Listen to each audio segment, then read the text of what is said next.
Me da mucha emoción, me da brinquitos el corazón de poder estar en un espacio tan importante como es la Fonoteca Nacional, con una persona tan importante como es Angélica Aragón, quien nos honra con su tiempo, con su presencia, con tu historia, mi querida Angélica. Nuestra historia. Gracias. Pues nos conocimos hace tantos años, Patricia. Tantos años y mira, nos volvemos a encontrar. ¿Este lugar tiene algún significado especial para ti? ¿Por qué elegirlo para empezar con esta conversación? Pues mira, siempre he estado vinculada a la parte sonora del espectáculo a través de mi papá, que fue, vamos a decir, socio fundador de la XEQ. Estamos hablando de 1938, con en mi memoria, en mi recuerdo, cantidad de programas de radio, cabinas de radio, la W, radio en vivo, con público, etcétera. Y luego, bueno, he producido varios discos, muchos dedicados a mi papá, pero no exclusivamente, dentro de los cuales 2 o 3 hemos grabado aquí en la Fonoteca Nacional. Hicimos una historia del bolero a través de sus compositores, no nada más mexicanos, en un espectáculo que se llamó Su Majestad el Bolero y que hemos presentado en distintos escenarios, sobre todo en el lunario del Auditorio Nacional, y ese disco fue grabado aquí en la Fonoteca porque se consideró que era un documento histórico en relación a un género musical que sigue vivo, que México ha reclamado como patrimonio intangible de la humanidad. Y después de ese disco hicimos, aquí también en la Fonoteca Nacional, la grabación sonora de un espectáculo teatral que a mí me interesaba mucho montar con motivo de los 500 años de la desaparición del Imperio Mexica, que se conmemoraron el 13 de agosto pasado. Y tuvimos una función presencial con ese espectáculo que se llama Isabel y Hernando, inspirado muy lejanamente, porque esto fue hace más de 30 años, en una obra de Hugo Argüelles que se llama Águila Real, en donde hace el rescate histórico importantísimo y esencial, Patti, de Isabel de Moctezuma, la heredera del Imperio Mexica, una vez que muere Moctezuma Xocoyotzin, y que vive 28 años dentro de la Nueva España, dentro del virreinato. Entonces, bueno, aquí hicimos este disco en la Fonoteca que se llama Isabel y Hernando, diálogos apasionados entre Isabel de Moctezuma y Hernán Cortés. He orado por ella en el gran Teocalli. He pedido a los dioses que la protejan y le den larga y luminosa vida. ¿Dónde nace tu interés por esta figura, por esta mujer? Pues ciertamente a partir de la obra de Hugo Argüelles, Águila Real, pero más allá de eso, mi papá era un enamorado de este país, de su historia, de sus orígenes, y él nos llevó a mi hermana y a mí a lo largo de nuestra infancia a visitar sitios arqueológicos, evidentemente los que tenemos cerca de la ciudad, Teotihuacán, Cuicuilco, Tula, etcétera, pero más allá, otros lugares. En Sinaloa, por ejemplo, que es de donde es mi familia, hay una cantidad de historia grabada en las piedras, una cantidad de petroglifos. Ahora los paleontólogos están vueltos locos con todo lo que están hallando en términos de animales prehistóricos. Entonces, me ha tocado circunstancialmente, la vida ya sabes que te lleva poniendo por esos caminos, y me ha tocado reivindicar a esta mujer, Isabel de Moctezuma. Lleno estoy de razones para despreciarte, y sin embargo quiero que seas feliz. La gente empezó a buscar discos de mi papá en las tiendas, no existían, y la RCA Víctor sacó un disco doble de centenario de los compositores, no sé qué, con una cantidad de grabaciones de mi papá, pero todas revueltas. Entonces era una canción de los 50 con Pérez Prado, orquesta así, y luego un trío, pero luego una grabación media rockera de España que venía con Echa a mí la culpa, o la que fue. Dije, eso es un cochinero, es decir, sí, pero no hay un concepto detrás del disco. Entonces, bueno, me atreví todavía en vida de mi papá a grabar un primer disco que se llama Silencio Corazón, porque ya lo he dicho públicamente, la familia de José Alfredo Jiménez le entregó varias libretas a mi papá con letras esbozadas de canciones que había dejado el maestro. Y mi papá les puso música a 5 o 6 canciones del maestro, entre ellas esta, Silencio Corazón, que lleva por título el disco. Y mi papá, bueno, estaba muy sorprendido, no supo en qué momento habíamos grabado eso.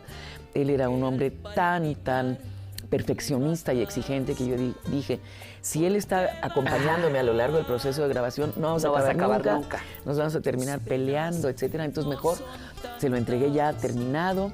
Y bueno, fue de mi parte un homenaje que yo quería darle en vida. Hemos presentado ese disco en varias ocasiones, pero también con Roberto D'Amico, con quien he hecho todos estos espectáculos teatrales, musicales. Hicimos un disco dedicado a mi papá, donde se narra su vida, que se llama Échame a mí la culpa, vida y canciones de Ferrusquilla.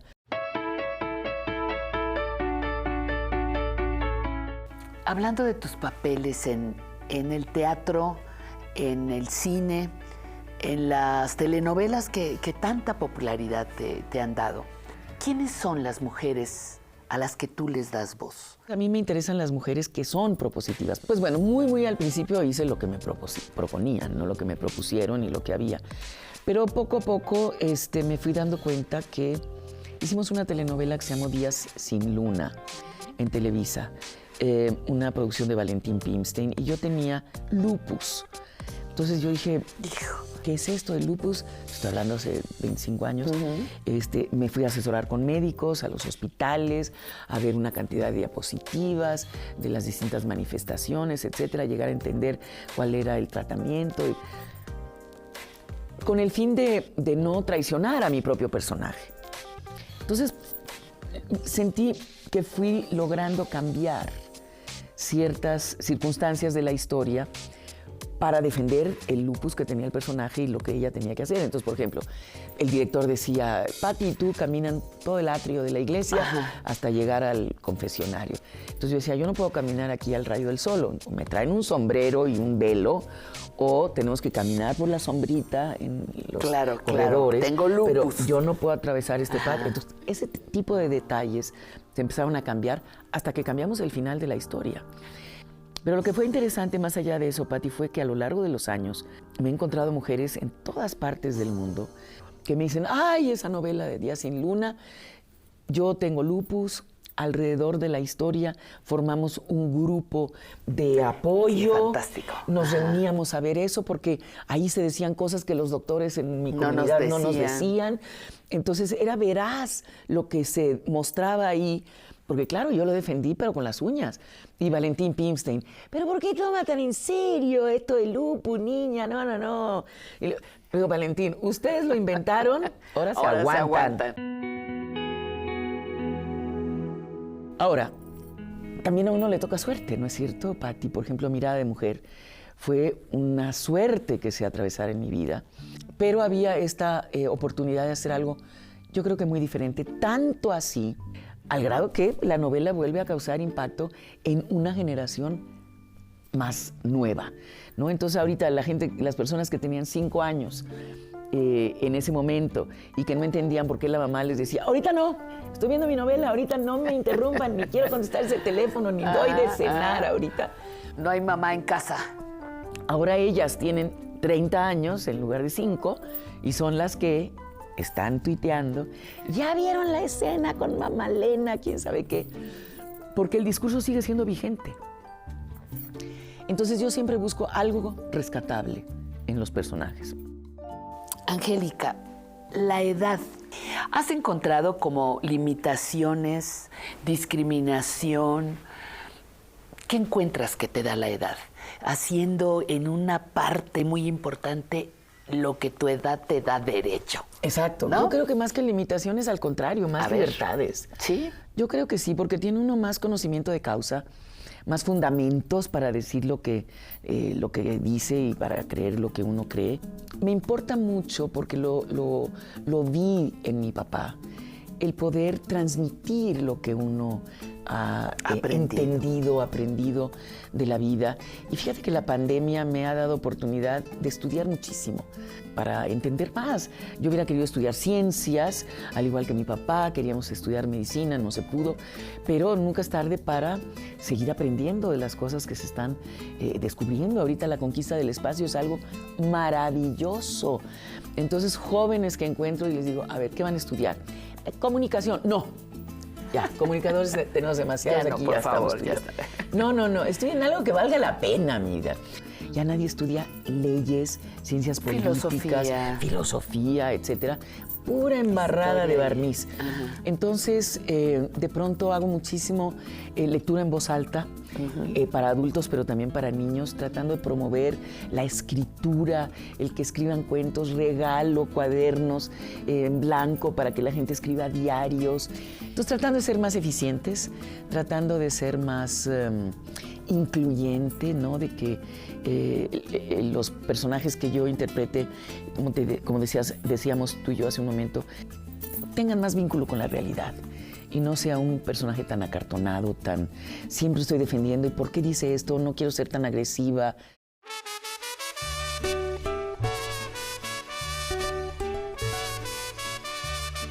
Finalmente, Angélica, ¿cómo ves tu propia evolución al paso de estos años de trabajo? Son 40, 45 años de trabajo profesional.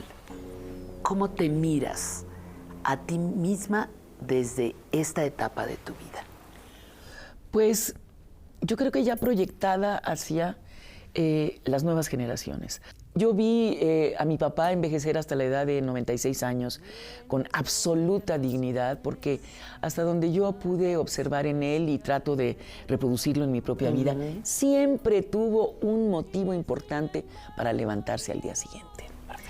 Un objetivo en la vida, una razón para estar bañado, peinado, rasurado, esperando que esto, el otro, pero siempre con un propósito para el día siguiente. Yo tengo amigas ahora con depresión, evidentemente. ¿Y qué haces mañana, corazón? Pues nada. Nada quiere decir ni me levanto de la cama. Entonces, no. O sea, ni en domingo puede uno darse el lujo de no tener nada que hacer.